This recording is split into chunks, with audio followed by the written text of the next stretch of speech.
Good morning. ఉదయం 5 గంటలు. వాతావరణం ఈరోజు చాలా ప్రశాంతంగా ఉంది, చల్లగా కూడా ఉంది.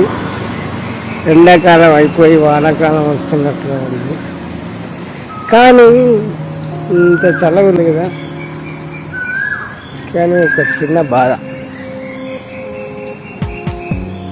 అదేంటంటే మనం ప్రకృతిని పాడు చేస్తున్నాం. ఎక్కడ చూసినా ప్లాస్టిక్, ఫంక్షన్లలో, దేవాలయాలలో విపరీతంగా ప్లాస్టిక్ వాడేసి మనం ప్రకృతిని పాడు చేస్తున్నాం. ప్రకృతి ఆగ్రహిస్తుంది, ప్రతిరోజు ఆగ్రహిస్తూనే ఉంది, మనకు గుర్తు చేస్తూనే ఉంది. కానీ ప్లాస్టిక్ వాడడం మాత్రం మనం మానేయలేదు. మనుషులలో ఎలాగో స్వార్థం పెరిగిపోయింది. ఆ స్వార్థంతో ప్రకృతిని కూడా పాడు చేస్తున్నాడు, ప్లాస్టిక్ వాడుతున్నాడు. విపరీతమైన స్వార్థపూరిత నిర్ణయాలు తీసుకొని ప్రాంతాల మధ్య విభేదాలు, ఘర్షణలు, గొడవలు, అల్లర్లు ఇలాంటివి చాలా కనిపిస్తున్నాయి ఈ మధ్యకాలంలో.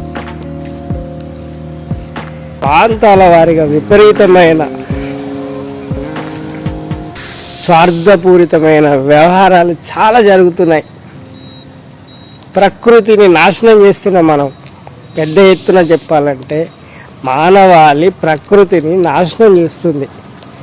మనకు తెలియకుండానే మనం చూసే లోపలనే మానవాళిని అంతం చేస్తుంది ఏదో రకంగా. మీరు అబ్జర్వ్ చేయండి, ఈ మధ్యకాలంలో ఎంత మానవాళి, భూమి మీద ఉన్న మనుషులు ఎంతమంది రకరకాల కారణాలతో చనిపోతున్నారు. ఎన్నో సంఘటనలు జరుగుతున్నాయి. ఆ సంఘటన గురించి నేను చెప్పాల్సిన అవసరం లేదు, మీరు ప్రతి ఒక్కరూ వింటున్నారు, చూస్తున్నారు, లైవ్లో కూడా చూస్తున్నారు. కాబట్టి మన ప్రకృతిని కాపాడుకుందాం, ఈ మానవాళిని కాపాడుకుందాం, స్వార్థపూరితమైన నిర్ణయాలు మానేద్దాం. ఇప్పటికైనా అర్థం చేసుకుంటారని